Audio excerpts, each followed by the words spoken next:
Hi everybody.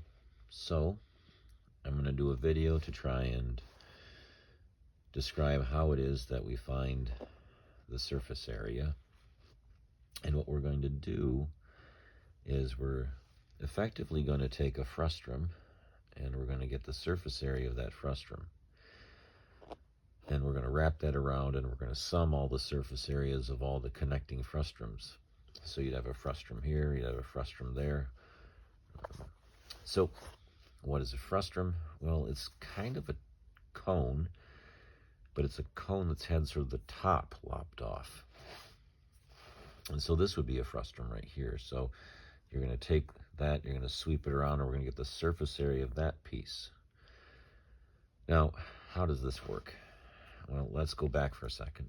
Today in class, I talked about the idea that we're always trying to work to something that looks like a Riemann sum. So we're trying to get to an expression that has a summation and a limit, and it's going to have this 2 pi r, and it's going to have this length of this side piece over here. All right. Now, there is a formula we need, and that is that the formula is that the lateral surface area of a cone is pi times the radius times the slant height. And so if we were getting the area of this entire cone, we'd get S, we'd get the radius of the base, and we'd multiply that times those two together, and then times pi, and we'd get the surface area of the big cone. Now, in the world of the frustrum, and I must apologize, I've got allergies going on today, so my nose is really plugged. I apologize for that. So I'm going to take this top cone and lop it off effectively. And we're going to generate a proportion here. So the radius of the small cone to the radius of the big cone, RS to RB, is to big S to L. So I'm saying that poorly. Let's look at this, and this will explain it. So the radius of the small cone over the radius of the big cone, radius of the small, radius of big. And then this side here is S minus L. So that distance is S minus L.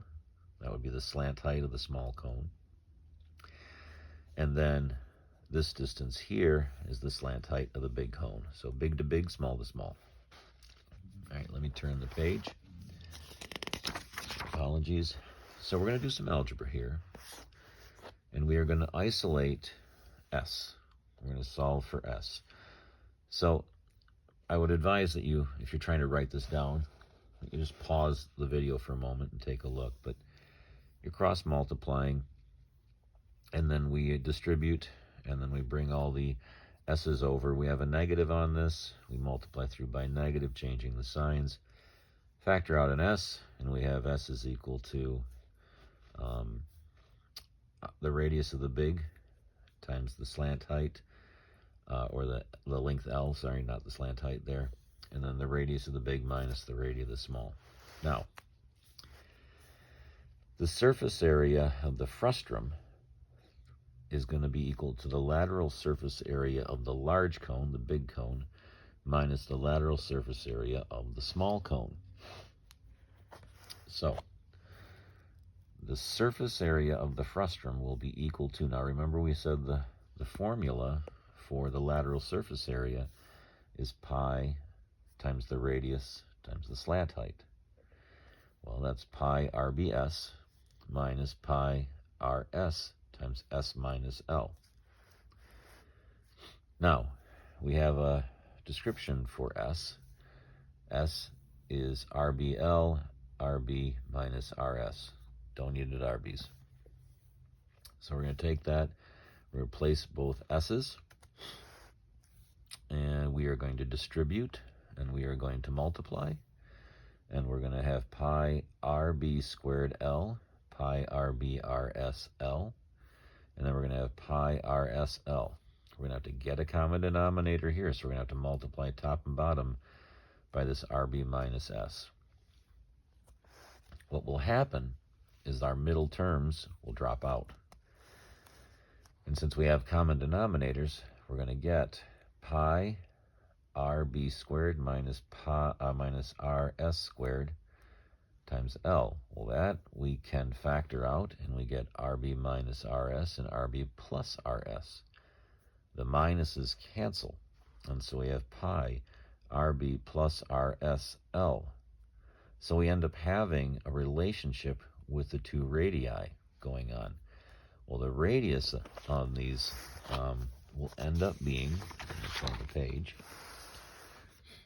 they're going to end up being our functions at x sub I minus 1 and x sub I. Now, we need the length. That's our arc length formula, and we worked on this the other day, where we divided out delta x, and we were able to pull that out in front. So now we have our dx. And these two values, by the intermediate value theorem, have a special value. So that special value is equal to 1/2 those two added together. Now, we want to get to 2 pi r, that circumference idea. So I'm going to take this 2, I'm going to bring it over to there, and it's going to read 2 times that special value of f, and then that's just those two pieces. That's f of x sub I minus 1 and f of x sub I. So now we have 2 pi r delta x times the square root of 1 plus the derivative of f squared. So we have our arc length formula and we have our circumference formula getting merged together. And we had talked about the idea of generating a Riemann sum. So that's going to go in here where we have our summation. So the surface area is going to be approximately equal to the summation of that expression. And then we apply the limit. When we apply the limit, we get to our integral. Okay, hopefully that makes sense.